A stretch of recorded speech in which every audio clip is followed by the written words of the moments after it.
स्कुलबाट आउँदा साथीले गर्मी भन्न ब्याग पो फालिदिएर वो अलग ही लेवल का बंदा था।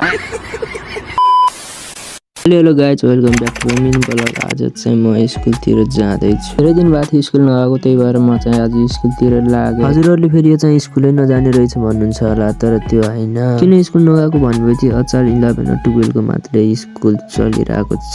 अरू चाहिँ फाइनल इक्जाम दिएर छुट्टीमा बसिरहेको छन्, अनि त्यही भएर म चाहिँ स्कुल जान जङ्गा पनि लाग्दैन, चाल पढाइ पनि त्यस्तो हुँदैन। त्यही भएर म चाहिँ 2-4 दिन स्कुल गएको थिएन। आज फेरि कोही पनि साथी नभएर यत्तिकै हिँडिरहेको थियो नि त। कहिले पो हुन्छ न म चाहिँ धेरै जस्तो यत्तिकै एक्लै नै जान्छु, त्यही पनि आज कोही तल भेटिन्छ कि भनेर एक्लै हिँडिरहेको थियो। त केटाहरू पनि पछाडि आउँदै रहेछन्, अनि तिनीहरूलाई एकछिन पर्खेर हामी चाहिँ हिँड्यौँ फेरि 3 जना स्कुल। कहिले को नजानी भइरहेको थियो, तर आज चाहिँ केटाहरू आइरहेछन्, अनि तिनीहरू डक्क लाएर जाने भयो। गफ त हानिस् तर स्कुल जाने तिमीहरूको बाटै रहन्छ भन्नुहुन्छ होला तपाईँहरूले, तर त्यो होइन, यो चाहिँ हाम्रो सर्टकट हो। हामी फेरि हल्का टाढो स्कुल छ, अनि सर्टकट त हान्नै पर्यो, अनि सर्टकट नहाल्ने त झन् टाइम लाग्छ। त्यही भएर हाम्रो 5-10 मिनट त सर्टकट हान्नै पर्यो, अनि सर्टकट नहाल्ने भने त फेरि ढिला हुन्छ।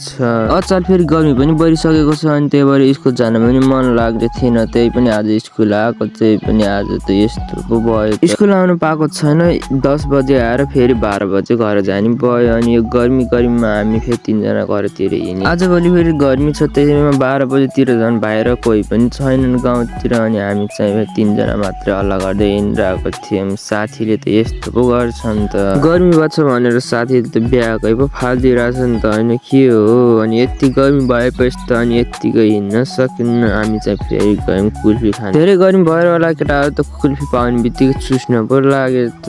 सो गाइस आजलाई भिडियो यति नै। हजुरहरूलाई भिडियो के कस्तो लाग्यो, भिडियो राम्रो लाइक कमेन्ट गरिदिनु होला, नराम्रो लाग्यो भने सब्सक्राइब गर्नु होला।